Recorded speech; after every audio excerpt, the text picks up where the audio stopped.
Chapter 1. The mist of early morning was a soft grey silk, unspooling itself across the tiled roofs of the village. It clung to the eaves and settled in the low places, blurring the world's edges into a watercolor dream.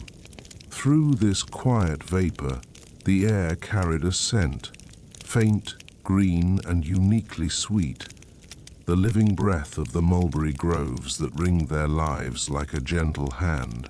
May moved through it, a slip of a girl at 17 summers, her form a deeper shadow in the pearlescent light. Her wooden sandals made a soft, rhythmic whisper against the path, a sound that spoke of familiarity, of a journey made so many times it was etched not only in the earth but in the muscles of her own legs. The dew-laden grasses brushed against her ankles, leaving cold kisses on her skin. She felt the day waking around her, not in a rush, but in a slow, deliberate bloom, like one of her grandmother's prized orchids. She reached the gate, its wooden latch cool and smooth under her fingers, and stepped into the courtyard. Here the world contracted, becoming a small, sun-warmed sanctuary. The walls were of a pale, worn clay, cracked in a fine mesh like the skin on the back of an old woman's hand.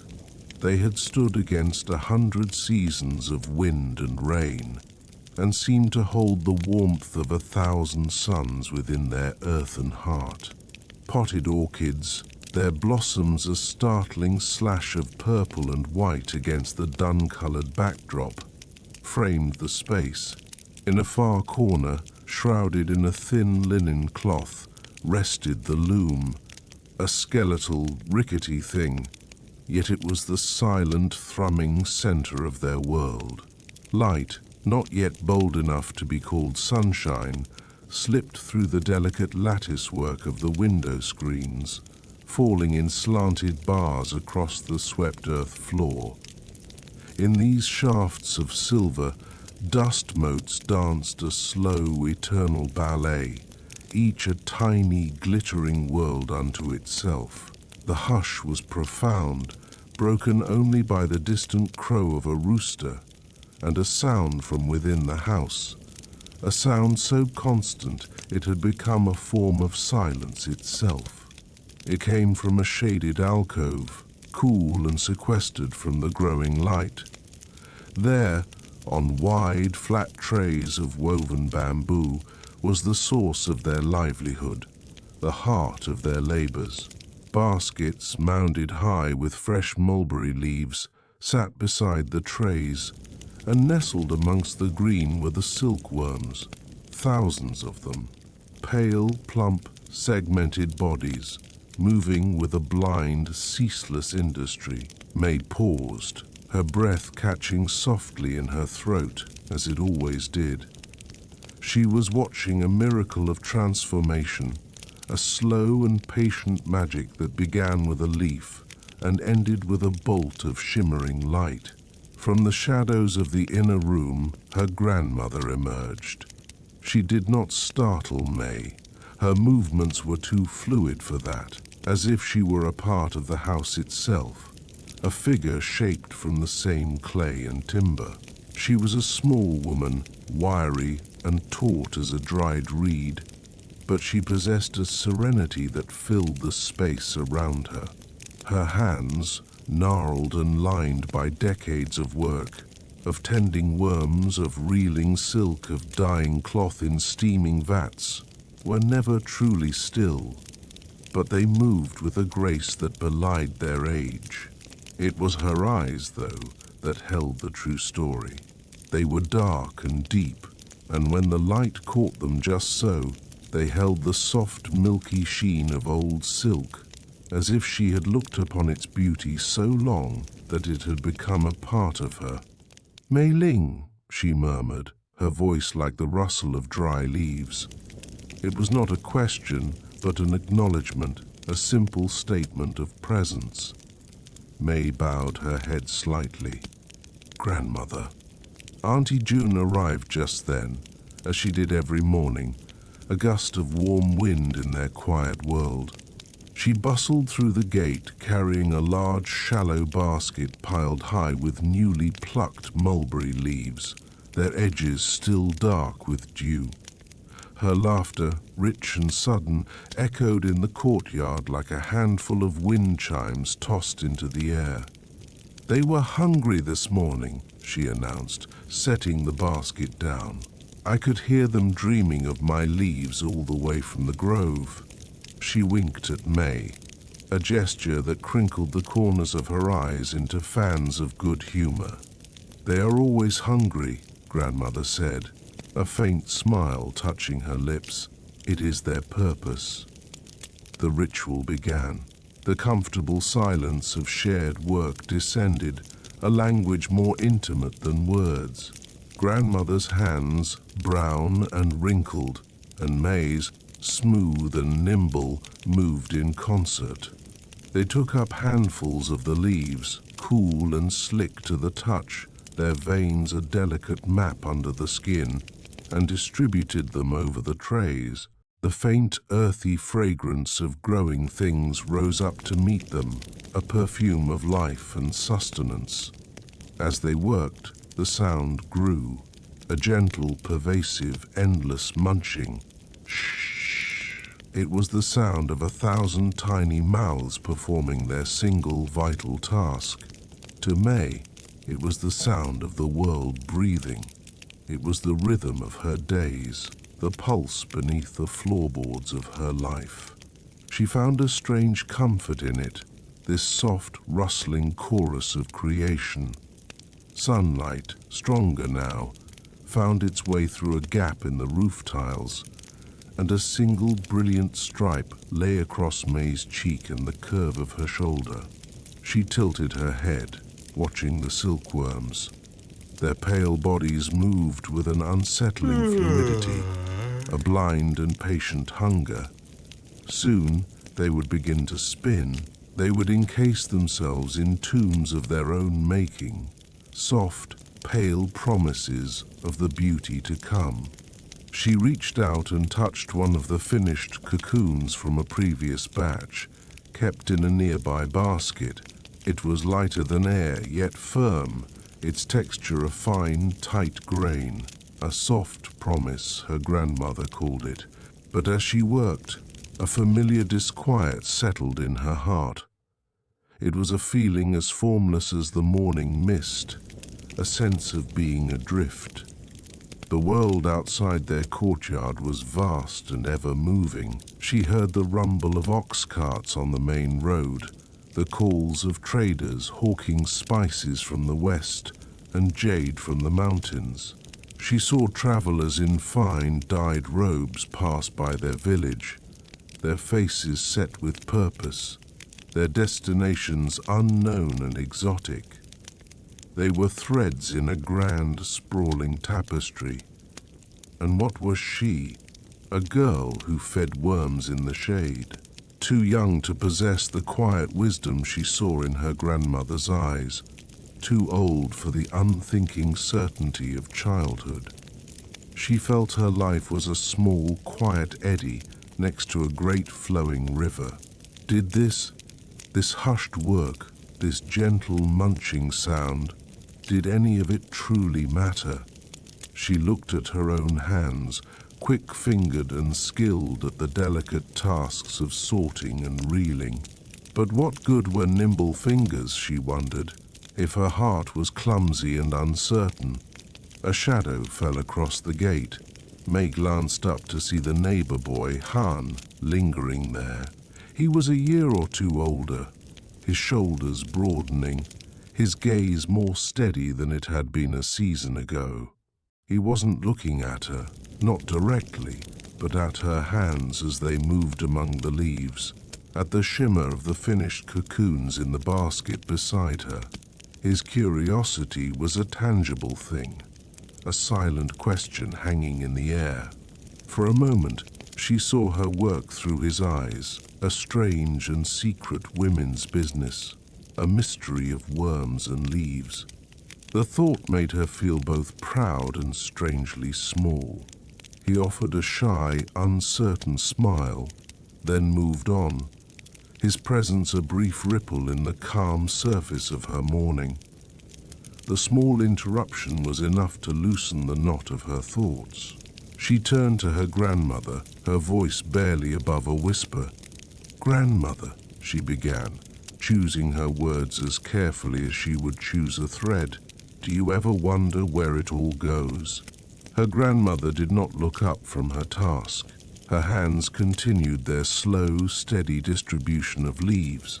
"The silk? Yes. We work in the quiet. We hear only this," May gestured to the rustling trays. "But the silk travels. It goes to the capital, to lands beyond the Great Wall. It will be worn by a general or a court lady or a scholar. Their lives are so loud, so important, and our part is so small, so quiet." Grandmother placed the last leaf on a tray and wiped her fingers on her apron. She looked at May then, her gaze deep and unclouded. "A single note is small," she said softly, "but without it, the song is incomplete.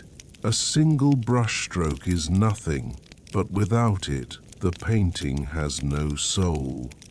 She picked up one of the finished cocoons, holding it in her palm as if it were a precious jewel.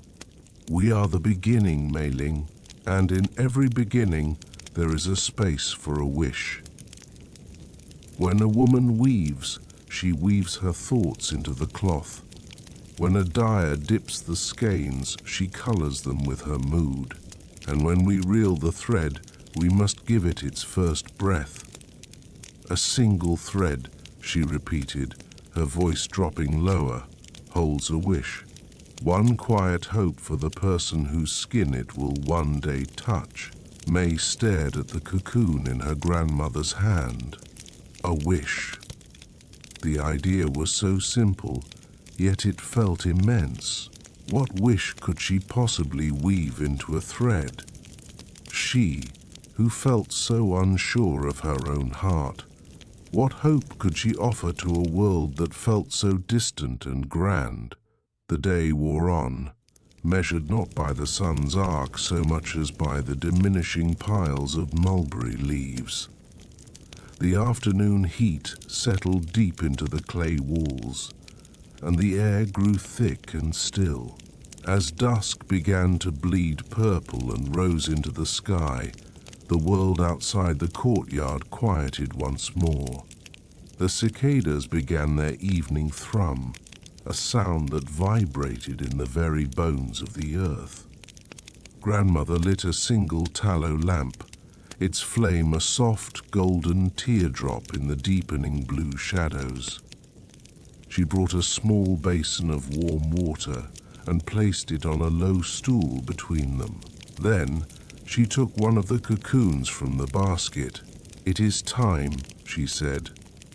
May drew closer, her earlier anxieties dissolving into a reverent hush.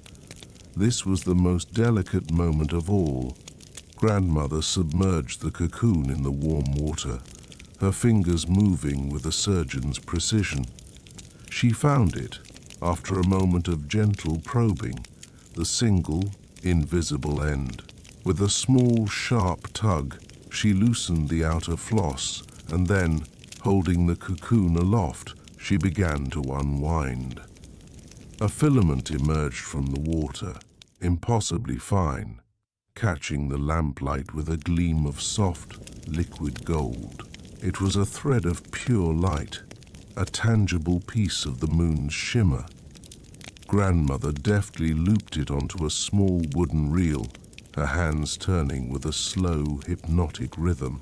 The thread came and came, a seemingly endless strand from such a tiny vessel, looping in soft, shining lines against the dark wood of the reel, against the blue shadows of the dying day. They sat in the quiet, the only sounds the gentle turning of the reel and the chirping of the crickets. The air smelled of beeswax from the lamp, and the faint earthy scent of the damp cocoon. May watched, mesmerized, as the thread of light spooled out between her grandmother's knowing fingers. It was a bridge between the humble worm and the magnificent cloth, between their quiet courtyard and the great wide world. In the hush of their small workshop, her grandmother's voice was a low murmur woven into the stillness. "Let each strand carry a wish," she said, her eyes fixed on the gleaming thread, woven gently for one who dreams. That night, long after her grandmother was asleep, May lay on her sleeping mat, the window open to the cricket song and the scent of night-blooming flowers. The house was still, the rustling of the silkworms a faint, deep hum. In her hand, she cradled a sliver of the newly reeled silk she had saved, a piece no longer than her little finger. It was cool against her skin, and in the faint moonlight filtering into the room, it held a soft, ghostly luminescence. A wish. The word echoed in the quiet chambers of her heart. What wish could she possibly hide within its shimmer? A wish for the unknown court lady, that she might find a moment of peace in her gilded cage. A wish for the weary traveler, that he might find his way home. Or could she dare, for the first time, to claim a wish for herself? A wish for her own quiet life, for the small skill in her hands, for the soft hush of dreams yet to be dreamt. She closed her fingers around the thread of silk, its impossible fineness a secret weight in her palm, a question waiting for an answer in the deep, silent dark. Chapter 2. The day did not arrive, it seeped. It was a slow diffusion of pearlescent grey through the carved lattice of the window screens, a light so gentle it seemed to ask permission before touching the smooth, cool flagstones of the floor. It found the grain in the dark wood of the posts that held up the roof, and traced the sleeping forms of the woven baskets stacked against the wall. This was the hour of hush, a silence so profound it felt like a substance, a soft weight that settled over the weaver's house. In this quiet, the world held its breath, waiting. And in this quiet, May moved. Her bare feet made no sound on the stone. The air was cool against her arms, carrying the scent that was the very soul of this place, a deep, earthy perfume of damp wood from the morning mist, overlaid with the sharp green fragrance of fresh mulberry leaves. Her hands, still small but no longer a child's, reached into the wide, shallow baskets where the leaves were kept.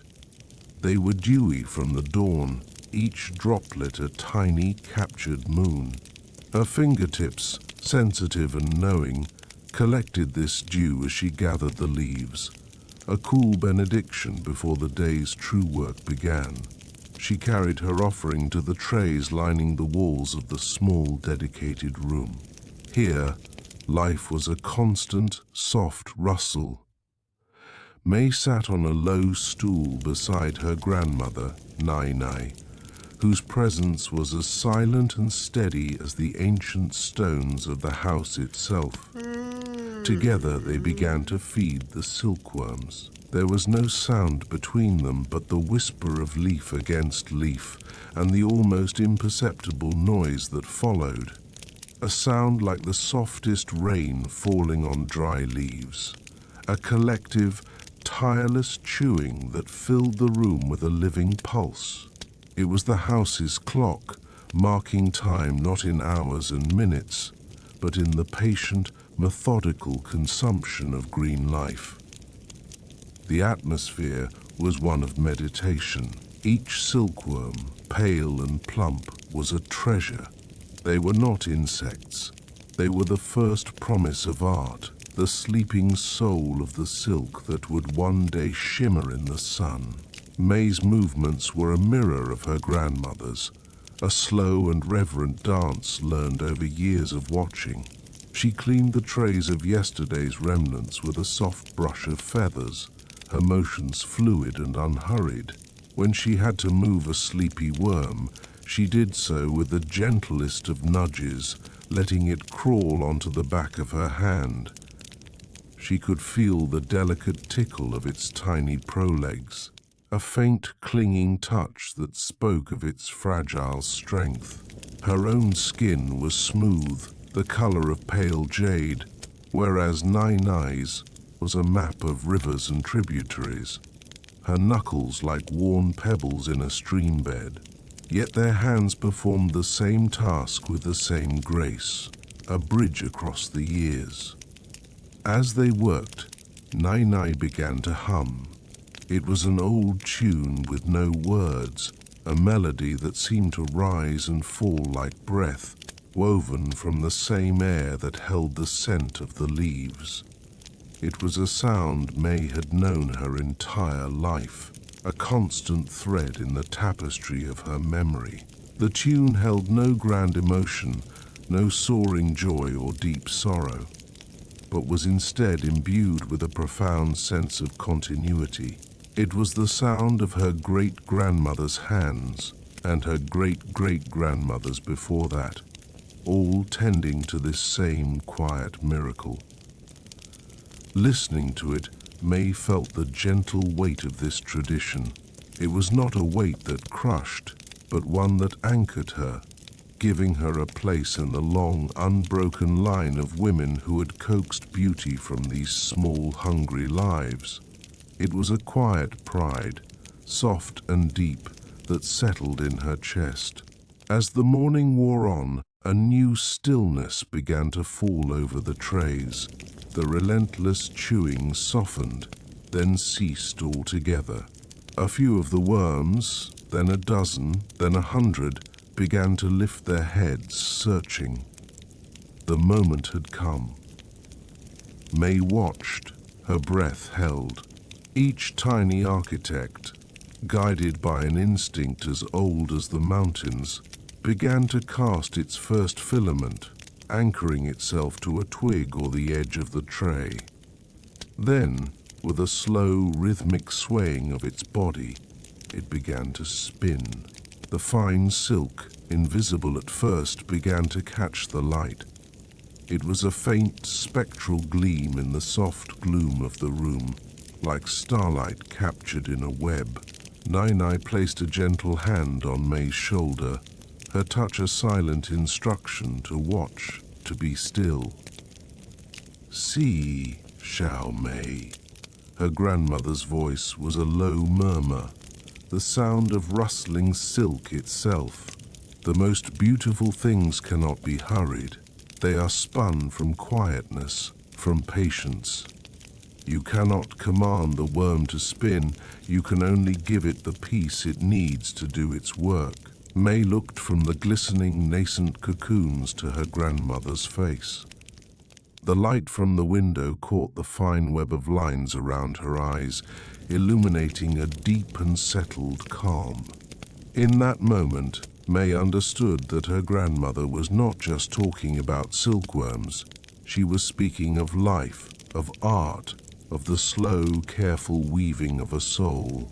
They watched as the floss thickened, the individual threads blurring into a soft white shell, each one a small, perfect tune that held the secret of rebirth. When the afternoon light had warmed from silver to a soft, liquid gold that fell in thick, buttery strokes across the floor, they moved to another room. This was the heart of the house, the weaving room. Here stood the loom, a great wooden creature of beams and heddles, silent for now, its warp threads hanging like the strings of a dormant harp.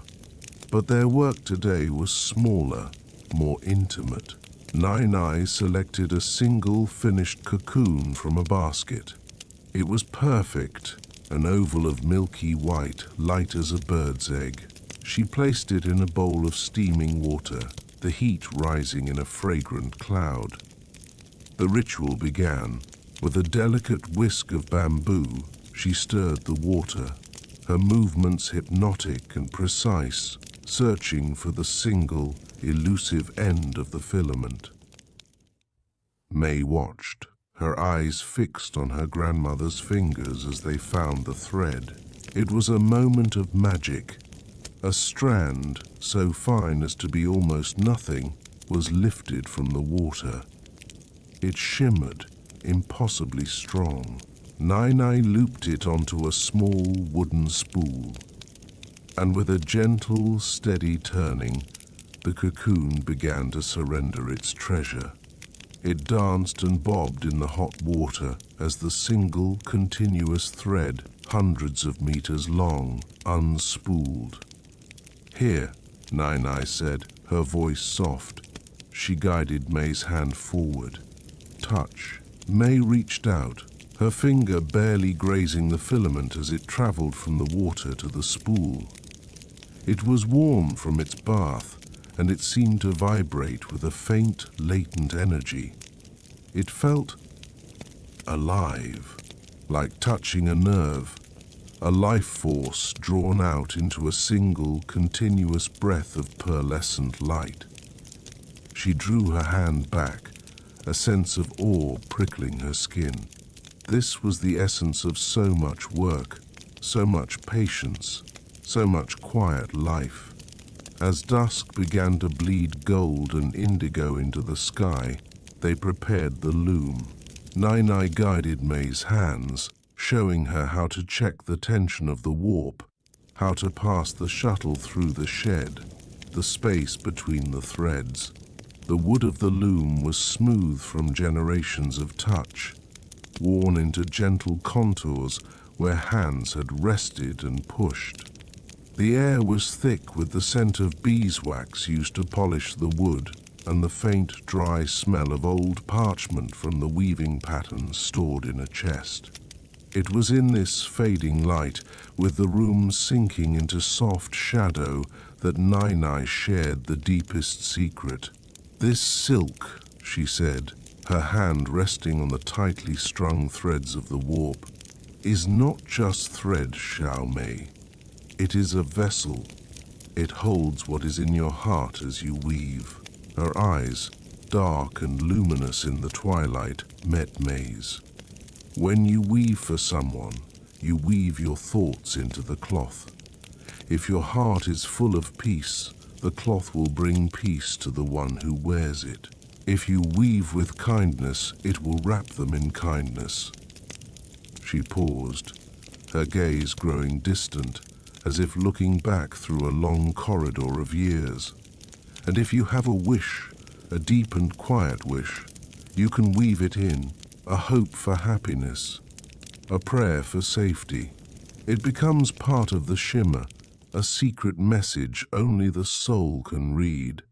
May listened, her own heart a silent echo to her grandmother's words.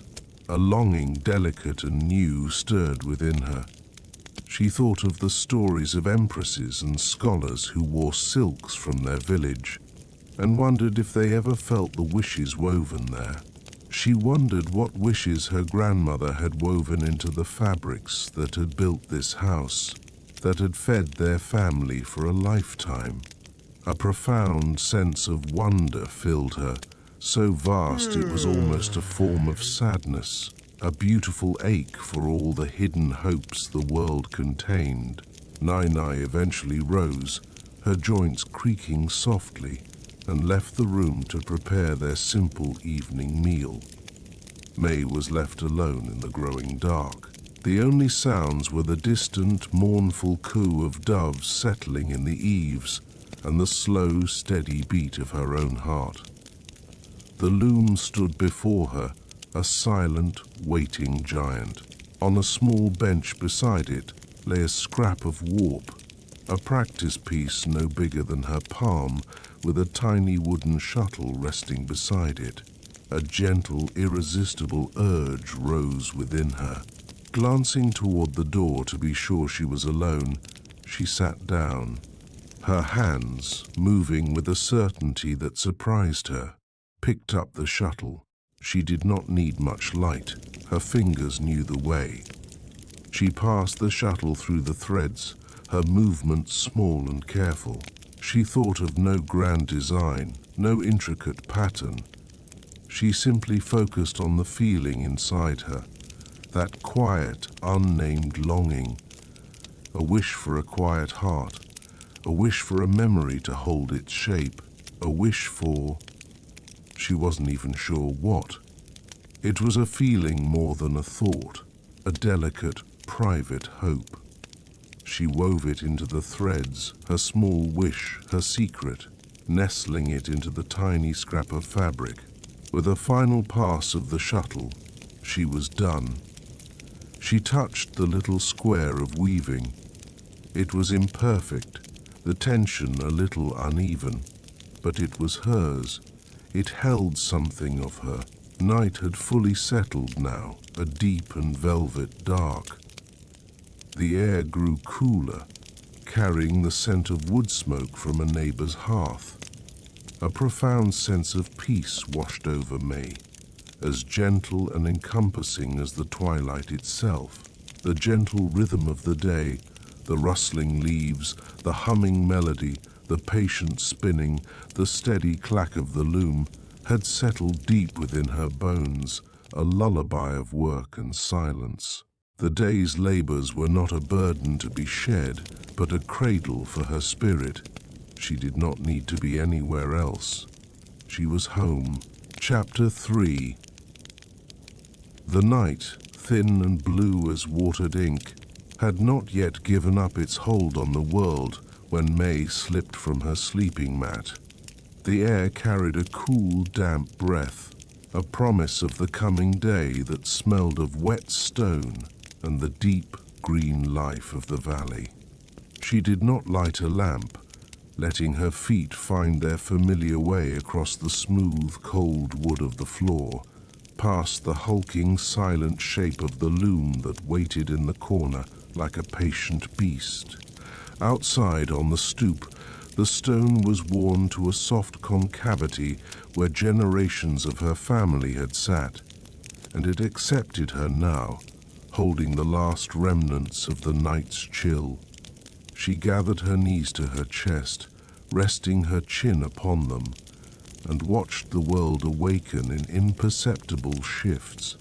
Before her, the grove of mulberry trees was a mass of layered shadows, their leaves just beginning to distinguish themselves from the darkness. A faint mist clung to the branches, catching the first hint of a light that was not yet light, but only a lessening of the dark. It was here, in this quiet suspension between dream and day, that the world felt most truly itself. Her gaze found them, as it always did. Little emerald jewels clinging to the undersides of leaves. The silkworms. She watched a single caterpillar, its body an exquisite concert of coordinated muscle, arch and extend upon a branch. It paused, a moment of absolute stillness, as if contemplating the vast journey of the next leaf. Then, with a delicate certainty that spoke of an ancient, unquestioning purpose, it moved again. The world, with its distant village sounds and the low hum of the river, shrank to this intimate universe. There was only the slow, rhythmic progress of the creature, the gentle sway of the mulberry leaf, and the pale, clean scent of dew rising from the earth. May felt her own breath slow to match its rhythm, a quiet reverence for the life that asked for nothing but a leaf and the patience of the sun. A soft sound from behind her, the whisper of a footstep, a gentle clearing of a throat. Her grandmother stood in the doorway, a silhouette against the deeper dark of the house. She did not speak, but her presence was a warmth that pushed back the morning's chill. May shifted on the stone, making room. and her grandmother sank down beside her with a soft sigh, the faint scent of sleep and dried herbs clinging to her loose-fitting clothes.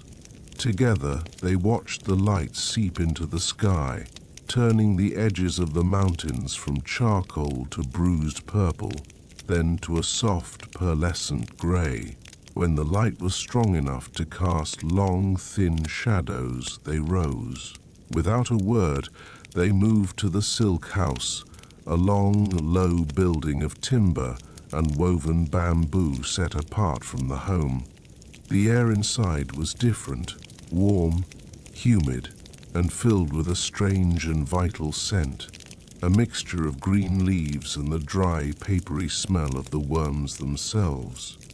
And beneath it all, a sound so soft you could miss it if you were not listening, but so pervasive it became the room's own silence. It was the sound of 1,000, 10,000 minuscule jaws, a constant rustling, papery munching, a hidden symphony, the murmuring of threads yet to be. May followed her grandmother's lead, her movements falling into the familiar, meditative rhythm of the work. They gathered great armfuls of freshly picked mulberry leaves, still cool and damp with morning dew. Their hands, one pair young and smooth, the other wrinkled and mapped with the story of a long life, moved with a shared, unhurried grace. They spread the leaves across the wide, flat trays where the silkworms feasted, their white bodies undulating in a slow, constant wave. The creatures were voracious, their hunger a quiet but immense force that drove this entire enterprise. May watched them, her mind emptying of all but the task, the gentle weight of the leaves in her hands, the soft rustle as she laid them down, the ever-present whispering chorus of the worms.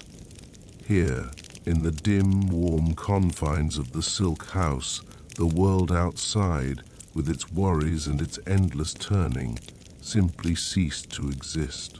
There was only this, the giving of food, the patient tending of life, the quiet communion between woman, girl, and creature.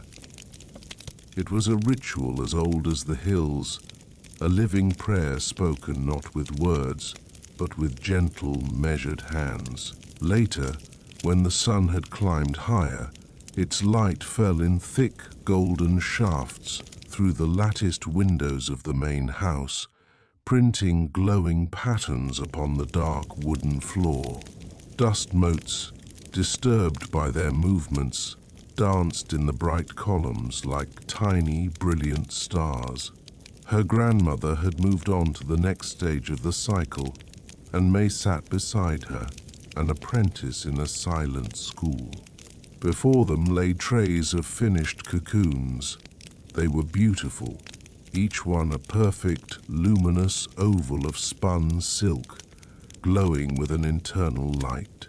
They seemed to pulse with the life they held, a dormant energy that felt warm and alive in the cool air of the room. May watched as her grandmother lifted one, cradling it in her palm, her eyes closed. Her fingers, gnarled but incredibly nimble, moved over its surface with the sensitivity of a musician's. Her expression was one of profound, tranquil concentration. "You must feel it," she said, her voice soft, barely rising above the hum of the cicadas outside. "Not just with your fingers, but with the whole of your hand, the whole of your attention." She placed a cocoon in May's palm. It was surprisingly dense, heavier than it looked, and it radiated a subtle warmth that seeped into May's skin. "A cocoon that is ready," her grandmother continued, her eyes still closed as she held her own. "It has a certain weight, a certain yielding softness. Too young, and it feels hollow, brittle. The life inside is still too fragile. Too late, and it becomes hard, resistant. The moth has already begun its change, and the thread will be broken." May closed her eyes, trying to emulate her grandmother's focus. She let the texture of the cocoon fill her awareness. The fine, almost invisible ridges of the spun filament, the subtle give of the structure beneath her thumb. She tried to feel the difference her grandmother spoke of, to understand the secret language of warmth and weight. She picked up another, then another, marveling at the minute variations. Each one, she thought, was its own small universe, spun from weeks of her own attentive care, from the leaves she had gathered and the silence she had shared with these creatures. Each one held a transformation, a secret waiting to be unfurled. She felt a swell of tenderness for them, these small, miraculous packages of potential. Her grandmother smiled, a slow, knowing expression that crinkled the corners of her eyes. "You are listening," she said, and it was the highest praise. Then came the moment. Her grandmother selected a single, perfect cocoon and carried it to the hearth where a pot of water was simmering. The air filled with a clean, slightly sweet scent as she lowered the cocoon into the steam. It was not boiled, only softened, a gentle persuasion. With a pair of slender bamboo tongs, she retrieved it and placed it in a shallow bowl of warm water before May. "Now," she whispered, her voice imbued with a quiet ceremony. "Find the beginning." May leaned forward, her heart beating a little faster. She dipped her fingers into the warm water, her touch tentative as she brushed the surface of the cocoon. She could feel the loosened filaments, a soft, downy halo. Her grandmother guided her hand, showing her how to brush away the outer, coarser layer of floss until, suddenly, she felt it. A single, impossibly fine thread, distinct from the rest. It clung to her fingertip, almost invisible. "Gently," her grandmother murmured, "as if you are pulling a moonbeam from the water."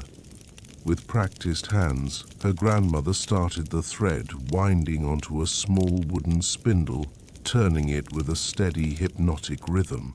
She passed it to May. The thread unspooled from the cocoon, a continuous, unbroken filament of pure light. It slid over May's skin like cool water, yet it glowed with a warmth of its own. It was stronger than it looked, possessed of a surprising resilience. May watched, mesmerized, as the cocoon bobbed and spun in the water, giving up its treasure, unraveling its secret self. One life's work, becoming a single shimmering line. As they worked, her grandmother began to hum. It was an old lullaby, a simple melody that rose and fell like a gentle breath. Her voice was a low, soothing pulse, a sound that seemed to emanate from the earth itself. It matched the steady winding of the spindle, the slow turning of the world outside the window, the quiet beating of May's own heart. The thread, the song, the turning spindle, it all became one seamless, flowing moment, a piece of time captured and held, shimmering and perfect. They worked in this peaceful quiet for a long while, the spindle growing plump with lustrous thread. The air was thick with the scent of wet silk and the low, resonant hum of her grandmother's song. When the spindle was full, her grandmother finally broke her silence. "Every skein we make," she said, her eyes on the gleaming thread, "carries more than just fiber. It carries the quiet thoughts of its maker, the peace of a sunlit morning, the patience of a long afternoon, the hope for a good harvest." May looked from the spindle to her grandmother's face, her expression open and serious. "Do they?" she asked, her voice shy. "Do wishes truly stay in the thread?" Her grandmother turned to her, and her smile was a deep and gentle thing. making the fine lines around her soft, wise eyes deepen into a beautiful, intricate pattern. She reached out and brushed a stray strand of hair from May's cheek. "A wish is a quiet thing, my child," she said. "It is not a shout, but a feeling held in the heart. When your hands are busy with good work and your mind is calm, the things you hope for, they find their way in. They weave themselves between the strands. They become a part of the warmth of the cloth, a part of its strength. They may not change the world, but sometimes," she paused, her gaze growing distant, as if looking at things long past, "they can shape the dreams of the one who wears it. They can offer a little comfort, a little peace, and that is not a small thing." That night, long after her grandmother had gone to her rest, May sat by the glow of a single oil lamp. The house was asleep, wrapped in the deep, resonant silence of the countryside. Outside, the crickets sang their insistent, rhythmic song, a counterpoint to the quiet of the room. In her hands, May cradled her first spool of finished silk. The light of the lamp caught in the fibers, making the spool glow as if lit from within. It was a soft, golden light, the color of honey and afternoon sun. She ran her thumb over the surface, feeling the incredible smoothness, the dense layering of the thread. She remembered her grandmother's words, the gentle weight of them settling in her heart. She closed her eyes and gathered her thoughts. She did not wish for riches or for a grand future. Her world was here, in the curve of the valley, in the scent of mulberry leaves, in the patient rhythm of the seasons. She thought of the warmth of the sun on her back as she worked in the grove. She thought of the comforting presence of her grandmother beside her, the soft hum of her lullaby. She thought of the peace that settled over the house in the deep of night. She formed a simple, gentle wish, a wish for that same comfort, that same quiet peace, to find its way to whoever might one day wear this silk, a wish for a moment of stillness in a busy life, for a feeling of being held and cared for. Slowly, reverently, she began to unspool a little of the thread, letting it slide through her fingers. She imagined her thought, her small, warm wish, flowing from her heart down her arm and into the glowing filament. She pictured it sinking into the fiber, becoming a part of its texture, a hidden note in its pearlescent gleam. The thread felt cool and alive against her skin. The cricket song rose and fell outside the window. The room was a small pocket of golden warmth in the vast, dark night. Tomorrow, she would take this spool to the great loom in the corner. Tomorrow, she would begin to weave. But tonight, she simply held it, letting the long, peaceful day settle inside her like a hush. She let the feeling of the thread, the memory of the song, and the warmth of her own small wish cradle her, gently, surely, toward a restful sleep. Chapter 4. The first awareness was not of light, but of feeling. It began in her fingers, a faint and tender haunting, the ghost of yesterday's work. May flexed her hands beneath the thin blanket, and the soft ache bloomed, a phantom echo of the spindle's weight, the pull of flax turning to thread. It was not a pain she resented. It was a language, the body's memory of learning, and she found a strange, quiet comfort in its hushed testimony.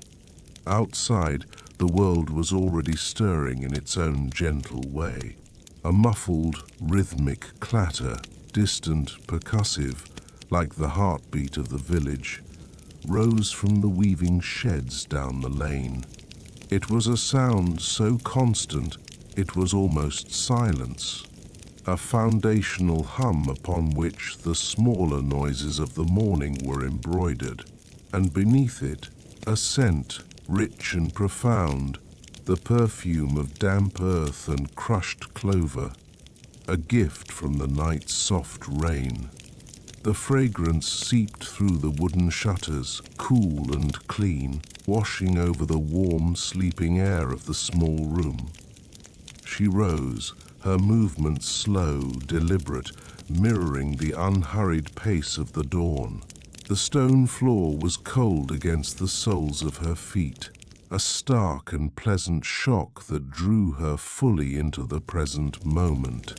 Her grandmother was already awake, a still silhouette by the hearth, her presence as ingrained in the cottage as the scent of wood smoke and dried herbs that clung to the plaster walls.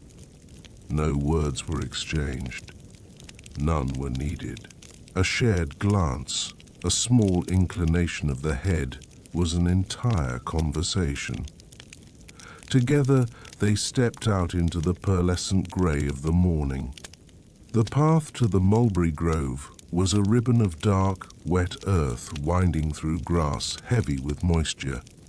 Each blade, each clover leaf, was freighted with a perfect trembling bead of dew.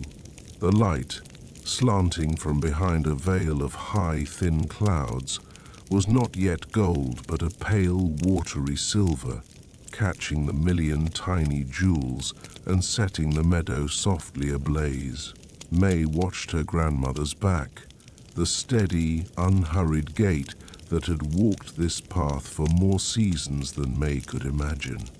They moved in a shared quietude, a cocoon of stillness spun not from silk, but from kinship and years of shared ritual. The only sounds were the gentle crush and whisper of their sandals on the wet grass and the soft, rhythmic rustle of the baskets they carried.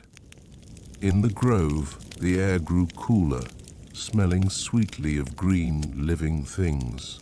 The mulberry leaves were broad and lush, washed clean by the rain, their surfaces gleaming with a dull sheen. They gathered them by the armful, a silent, synchronized dance. Grandmother's hands, gnarled and mapped with the fine lines of her life, moved with an efficiency that was a kind of grace.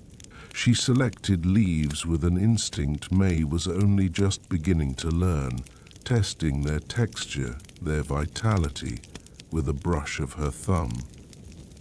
May followed her example, her own hands feeling clumsy and slow in comparison.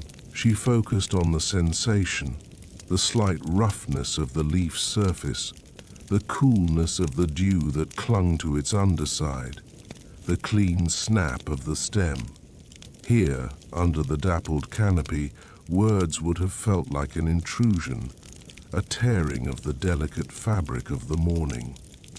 The shy stirring of a few early silk moths, their wings like powdered ghosts in the dim light, was the only other movement.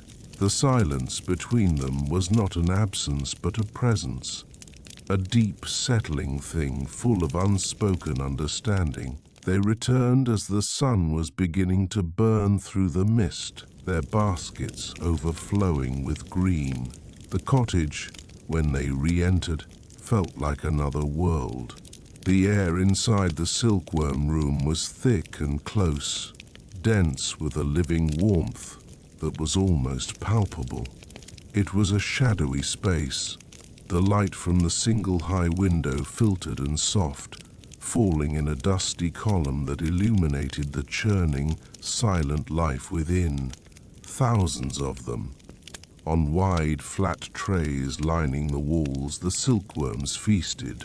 They were plump and pale, the color of clotted cream, their segmented bodies arching and contracting in a slow, ceaseless rhythm.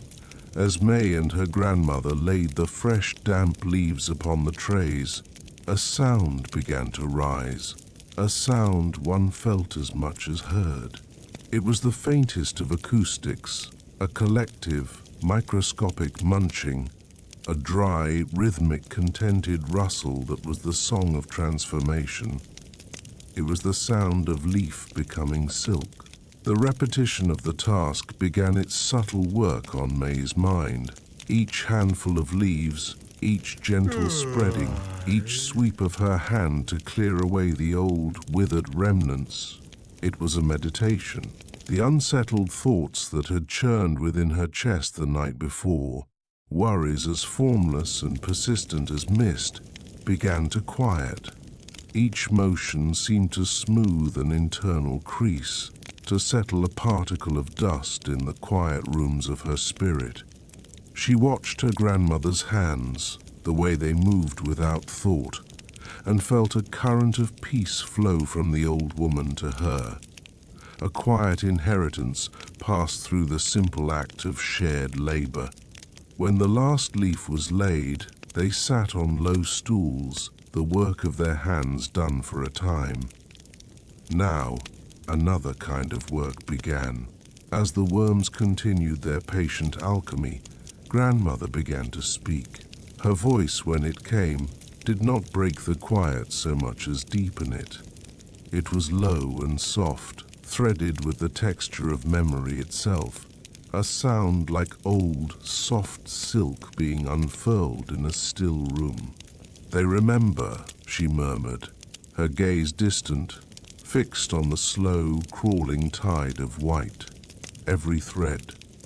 It remembers the rain on the leaf and the warmth of the sun. It remembers the quiet of the room where it was born. She paused, her eyes finding May's. And it remembers the hands that feed, the hands that tend, the hands that draw it out into the light. A thread is not just a thing, little one. It is a story. It holds the patience of the woman who spins it. Her voice was a current carrying May along. When a woman weaves, she weaves her thoughts into the cloth. If her heart is heavy, the thread will know it. It may not break, but it will carry that weight. If her heart is full of hope, the silk will shine with a different light. This is why we must be calm when we work, peaceful. We whisper our wishes into the cocoons as we unravel them. A wish for a healthy child, a wish for a good harvest, a wish for a loved one to return home safely. The wishes become part of the silk, and whoever wears that silk, they carry those blessings with them.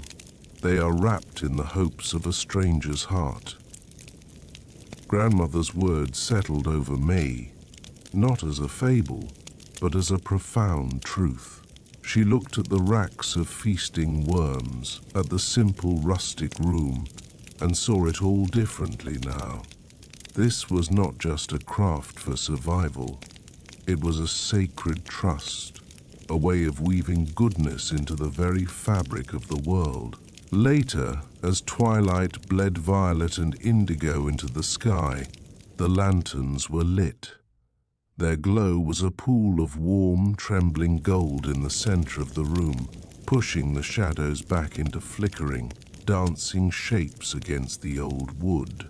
The air grew humid with the steam rising from a pot of simmering water. The time had come for the unspooling. Grandmother selected a handful of finished cocoons, small, dense ovals of ivory silk. She dropped them into the hot water, and the steam that rose carried a faint, clean, almost nutty scent. May watched, her breath held. With a delicate wooden stick, her grandmother stirred the cocoons, loosening the gummy sericin that bound the threads. Then, with a focus that seemed to draw all the light in the room towards her, she found it, the single, elusive end. She passed the stick to May. "Now," she whispered, her voice a gentle breath against the hiss of the steam. "Gently. You do not pull. You must not force it. You invite it, coax it. Feel for the moment it is ready to give itself to you." May's hands trembled slightly as she took the stick. The heat from the pot warmed her face. She dipped the stick, trying to emulate her grandmother's fluid motion. At first, the threads were a tangled, frustrating mess. She pulled too hard, and the filament, finer than a strand of moonlight, snapped. A small sigh of frustration escaped her lips. Her grandmother's hand came to rest on her shoulder, a light, reassuring weight. "Patience," she said softly, her fingers gently adjusting May's grip. "Listen with your hands. The thread will tell you what it needs." May closed her eyes for a second, shutting out the flickering light, the intimidating perfection of the cocoons. She focused only on the feeling, the subtle tension transmitted through the wooden stick. She let her wrist soften, her fingers relax. She moved the stick again, slower this time, a gesture of offering rather than taking. And then she felt it, a subtle give, a release. A single, impossibly fine strand separated from the mass, catching the lantern light like a line of liquid silver. It was strong yet delicate, a paradox held in a single filament. Carefully, heart thrumming, she began to draw it up, hand over hand, spooling it onto a small wooden reel. Her grandmother watched, her eyes reflecting the golden light, a quiet approval in their depths. They sat for a long time in that pool of warm light, the world outside falling away, their shared universe shrinking to the pot of steaming water, the turning reel, and the miraculous thread that connected them. The only sound was the soft whir of the reel and the whisper of the filament passing through May's fingers, a sound so fine it was almost inaudible. That night, long after her grandmother had retired and the village had surrendered to the deep thrum of the cicadas, May sat alone at her own modest loom. The cottage was steeped in a profound hush, the air still and cool. In her hands, she held a length of the raw silk she had reeled herself. She closed her eyes, letting her fingers trace its path. It was smoother than she could have imagined, yet it possessed a texture, a life. She could almost feel the memory of the leaf, the warmth of the steam, the gentle tension of its unspooling. A peace she had never known before began to fill her chest. It was not the giddy lightness of joy, but something heavier, more substantial. It was the peace that comes from patient, focused work, a peace found in the acceptance of slowness, in the honoring of a delicate process. The silence in the room no longer felt empty, but full. It was the same quality of silence from the mulberry grove, the same hush that had surrounded the feasting worms. It was a silence that held potential. She looked from the silk in her hands to the dark rectangle of the window, where the sky was a deep, soft velvet pricked with distant stars. She thought of her grandmother's words, of the wishes woven into the cloth. What wish would she weave? What hope or prayer would she hide in the warp and weft of her next creation? For the first time, she understood. She understood the weight of the silk, which was the weight of care and intention, and she understood the gift of silence, which was the space one needed to hear the whispers of the world and the whispers of one's own heart. The lantern on the small table flickered, casting her shadow long against the wall. Her hands, resting in her lap, were no longer just her own. They were threaded with patience, with the memory of her grandmother's touch, with the shimmering, endless possibility of the thread. The gentle, rhythmic hush of the silkworm's feast lingered in her mind, a sound that was not an ending but a promise, softly spun. Chapter 5. The day bled its last colors into the western sky, staining the horizon in strokes of rose and amber, then deepening to the bruised indigo of a fallen plum. A hush descended upon the village, a quiet so profound it felt like a soft weight settling over the tiled rooftops and the narrow cobbled lanes. In the gardens between the dark, heavy-leaved mulberry trees, the first fireflies began to signal to one another, their cold green lights winking on and off in the thickening air, a silent, scattered conversation. Through the open window of the weaving room, a faint, sweet breath of jasmine drifted, a ghost of the day's heat now cooled by the evening dew. The world outside, with its distant dog barks and the low murmur of neighbors closing their shutters for the night, seemed to fall away, its sounds blurring at the edges. Here, inside, the world had narrowed, shrinking to the intimate golden pool of lamplight that fell upon May and her grandmother, upon the stoic wooden bones of the great loom, and upon the task that lay between them. The loom stood in the center of the room like an ancient sleeping creature, its timber frame worn smooth by generations of hands. It held the warp threads taut, a harp of pale silk waiting for a song. For hours, the shuttle had been the room's only voice, its neat, percussive thump slide, a rhythm steady and comforting as a resting heartbeat. But now, that rhythm had ceased. A different work had begun. Beside the loom, a low brazier held a pot of water, kept just warm enough to send a constant, shimmering veil of steam into the air. In a wide, shallow bowl beside it rested a small mountain of silkworm cocoons, each one a perfect pale oval, a little husk of spun light. May watched her grandmother's hands, those maps of time and labor, as they moved with an unhurried, sacred precision. Her grandmother, Bao, selected a cocoon, her touch so light it seemed a whisper against the delicate structure.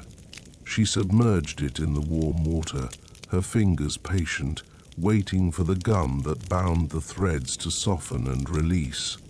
May followed her lead, her own hands feeling clumsy and loud in the water's gentle surface. She dipped a cocoon, felt the strange papery texture yield to the warmth. The lamplight caught the water, turning it into a pool of liquid gold, her own reflection wavering back at her, a stranger with a serious face. Her grandmother's voice was low as dusk, textured as old velvet. Slowly, she murmured, not as a command, but as a reminder of the nature of the work. You are not pulling the thread, you are inviting it to come to you. It remembers its own way. And then she found it. A single, almost invisible filament, a strand of captured moonlight. With a touch that was barely a touch at all, Bao began to draw it out, unwinding the cocoon's secret, a continuous, shimmering thread that spooled onto a waiting reel. Her hands moved in a slow, circular dance, a language spoken not with the tongue but with the palms and the fingertips, a knowledge passed down through a silence older than words. May's own fingers fumbled, the filament breaking once, twice. A small, familiar knot of frustration tightened in her chest. She dipped another cocoon, her movements more careful this time, her breath held tight. She found the end of the thread and began to draw it forth, her eyes fixed on the gleaming strand as it rose from the water, impossibly fine, impossibly strong. The shuttle was silent. The only sound was the soft slosh of water, the faint creak of the reeling frame, and the whisper of the steam rising to meet the heavy wooden beams of the ceiling. The rhythm of the work entered her, The slow, patient turning of the reel, the gentle drawing of the filament from its watery cradle. May's fingertips, still young and smooth, traced the lines of the taut warp threads on the loom beside her. They were cool and unyielding, like reeds gathered from a riverbank in early spring. Each one was a promise, each one was a question.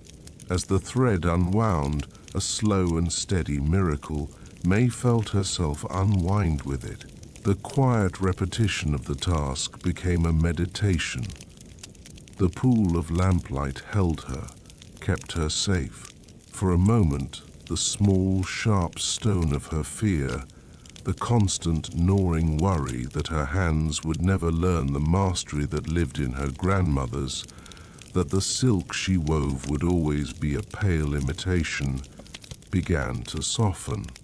The hollow space her mother's absence had carved inside her, a space that often echoed with the memory of a gentle lost laughter, seemed to fill with the warm, humid air, with the scent of beeswax from the single burning candle, with the quiet presence of the old woman beside her. Her anxieties did not vanish, but they loosened their grip, woven into the hush of the room, into the tender slowness of the moment. They became just other threads, part of a larger, more complex pattern she was only just beginning to see. Her grandmother worked without looking, her gaze soft and unfocused, directed toward a place only she could see. The lamplight carved deep ravines and soft hollows into the landscape of her face, illuminating the web of lines around her eyes, the gentle curve of her mouth. On nights like this, she said, her voice barely disturbing the silence, my own grandmother would tell me that we were not just unwinding silk. The reel turned, a soft whirring sound. She said each cocoon held a dream the worm had spun, a dream of flying, and that when we wove the cloth, we were weaving those dreams together. May watched the filament gleam in her grandmother's hand. It looked like a sliver of a star pulled down to earth. She told me of weavers who spun their wishes into the gleaming cloth, Bao continued, her eyes still far away. A wish for a good harvest, for a healthy child, for a lover to return from a long journey. The wishes were secrets, woven into the patterns, hidden from every eye but the weaver's own. They gave the silk its shimmer, she said, not just the worm's dream, but our own. She paused, her hand stopping its motion for a breath. She reached over, her dry, papery, soft skin covering May's own, still damp from the bowl. The touch was light, yet it anchored May to the very center of the room, to the very center of the moment. I remember my first wish, Bao whispered, her voice dropping even lower, sharing a confidence that felt as fragile and precious as the silk itself. I was your age, perhaps a year younger. I wanted my hands to be as steady as my mother's. That was all, a simple thing. She smiled, a faint, slow curving of her lips. I wove it into the corner of a scarf. I still have it, folded away. Sometimes, when my fingers ache, I take it out and touch that corner. The silk remembers. In that touch, in that shared memory, May felt something shift deep within her. It was as if her grandmother had just handed her the end of another thread, one not spun by any worm, a thread of connection, invisible and luminous, that ran from Bao's hand to her own, and back through her mother's and her mother's mother, a long, unbroken line of women who had sat in the quiet of twilight, their faces lit by lamps, their hands speaking this same silent language. She was not just an apprentice struggling to learn a craft. She was the next knot in a cord that stretched back into the darkness of time. A long, slow breath escaped May's chest, a breath she hadn't realized she was holding. Her shoulders, which had been hunched with concentration, relaxed. She returned her attention to the cocoon in her own bowl, and when her fingers found the thread this time, her movements were different. They were slower, not from hesitance, but from reverence, from care. The filament followed her touch, a willing partner now, and she began to reel it in, her rhythm finding a harmony with her grandmother's. The lamp's flame trembled, casting their shadows long against the wall behind them.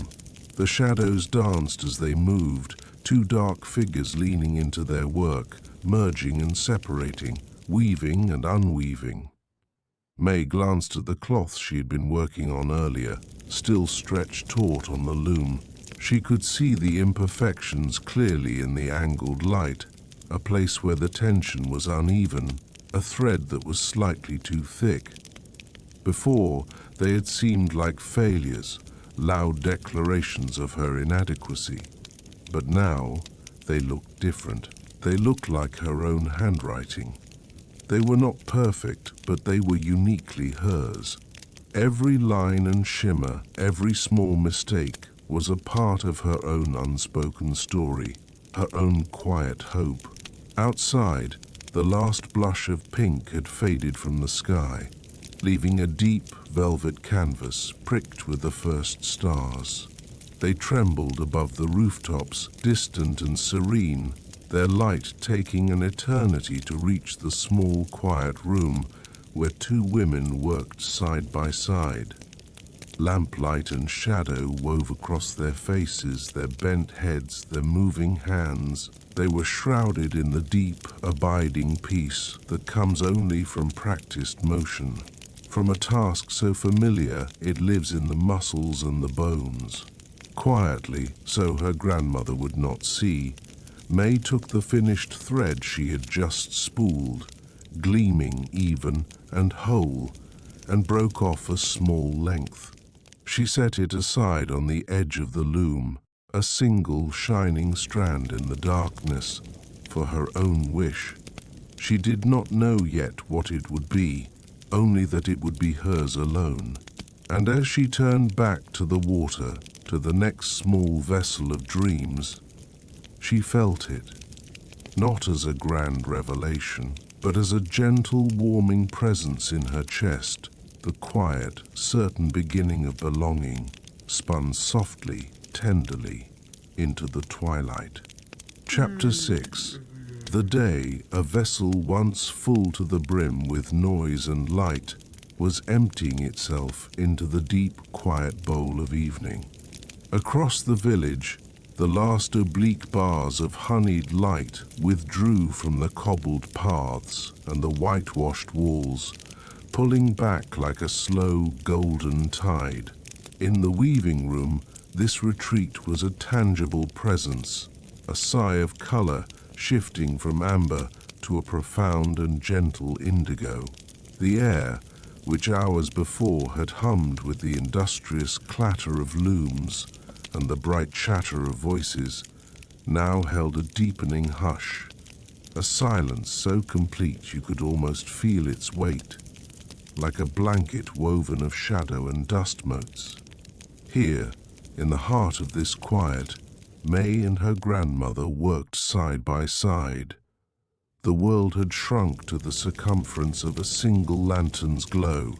Its light was a living thing, pulsing with a soft, warm breath against the stone walls, catching the fine, almost invisible hairs of the silk threads and turning them to liquid gold.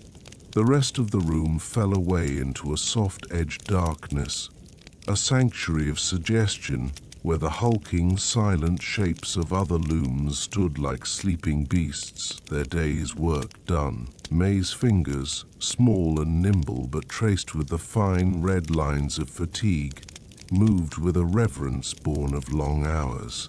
She was at the very end of her first true piece of weaving, a small, perfect square of silk. It was not a grand tapestry, not a bolt of cloth destined for a wealthy merchant's robe, but a creation luminous with the sheer effort of her attention. Each thread was a testament to a lesson learned, a mistake corrected, a moment of focus held against the wandering mind.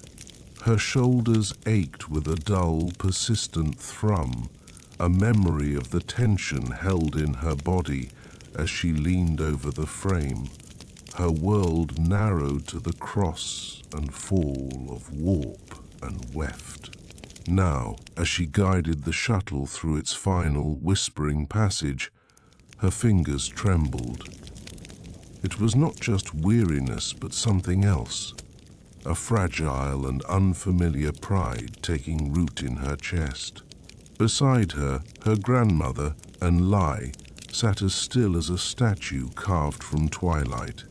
Her hands, gnarled and mapped with the fine blue rivers of her veins, were folded peacefully in her lap. They were hands that had known this work for a lifetime, hands that could read the language of thread in the dark. She did not watch May's fingers, but her face. Her eyes, dark and deep, were not merely observing, they were remembering. In their placid, reflective surface, May could sense the echo of countless other evenings, of other hands, of a lineage stretching back into a time she could only imagine. The lantern light caught in the creases around her eyes, making them shine with a wisdom that seemed deeper than the dusk settling outside. May secured the last thread, her breath held tight in her throat. She snipped it with a tiny, sharp pair of shears, the denick of the metal blades a sound unnaturally loud in the profound stillness. Carefully, she unpinned the small square from the loom. It lay in her palms, impossibly light, yet heavy with the accumulation of her hours. The silk shimmered, capturing the lantern's glow and holding it within its weave, a constellation of tiny, captured stars. A quiet warmth unfurled in her chest, a feeling so delicate it seemed it might float away on the evening air. "It is done," May whispered, her voice a fragile thing. Her grandmother's gaze softened, shifting from May's face to the silk in her hands. She reached out, not to touch the fabric, but to gently lay her weathered hand over May's. Her touch was dry and cool, yet it sent a current of warmth straight to May's heart. "Every thread has found its place," and Lee murmured, her voice a low, soothing rustle, like dry leaves skittering across stone. "And every weaver leaves a piece of her spirit in the cloth, a wish, a hope, a moment of peace."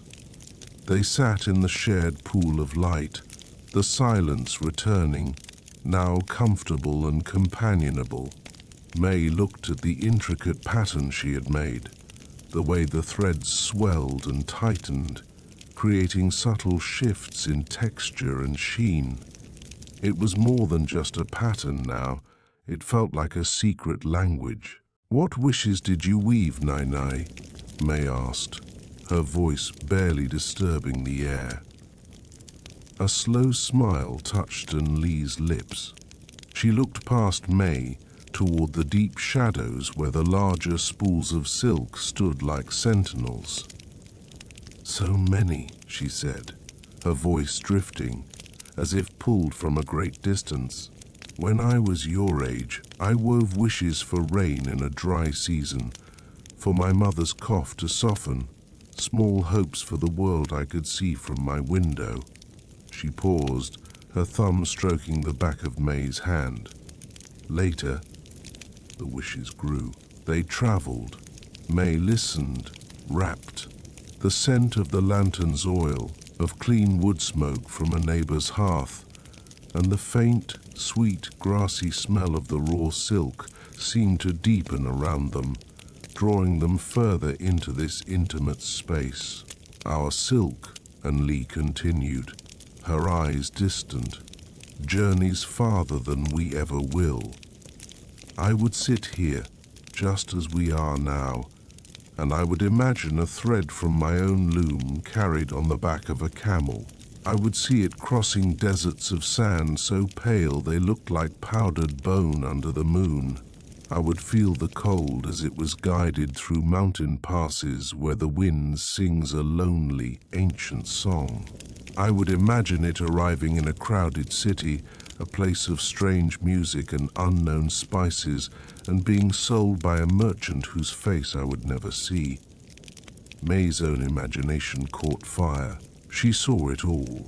The swaying gait of the camels, their bells a lonely chime in a vast emptiness, the hard, bright stars of a desert sky, the feel of her small, humble thread packed away in a bale of precious cloth, traveling into the unknown.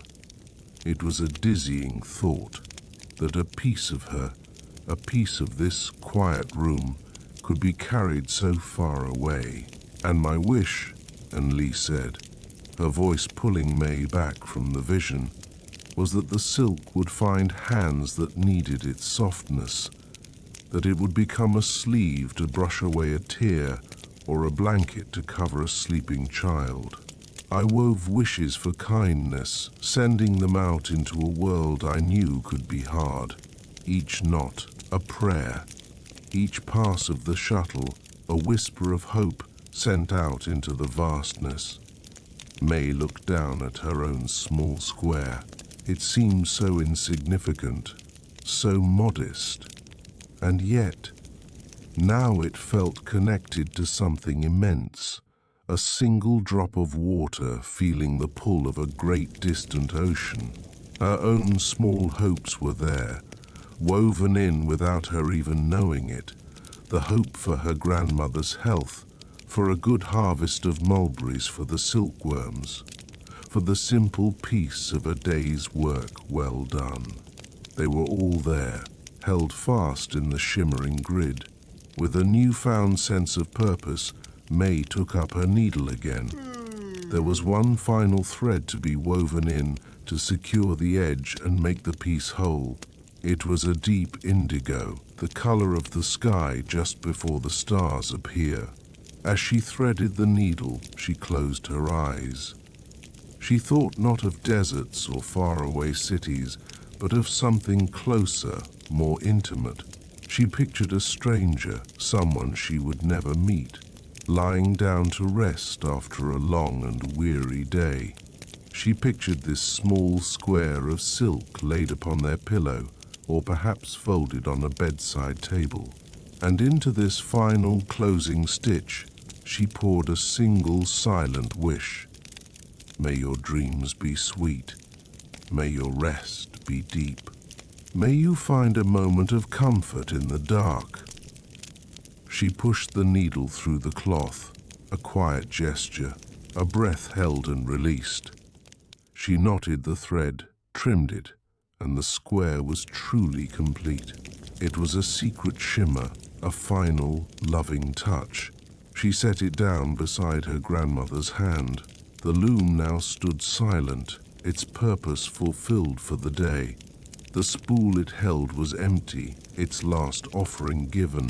The air in the room was thick and fragrant with the story of their craft, the earthy perfume of the mulberry leaves that fed the worms, the sharp tang of wood smoke from the evening fires, and beneath it all, the faint, clean sweetness of new-spun silk, a scent like fresh water and moonlight combined.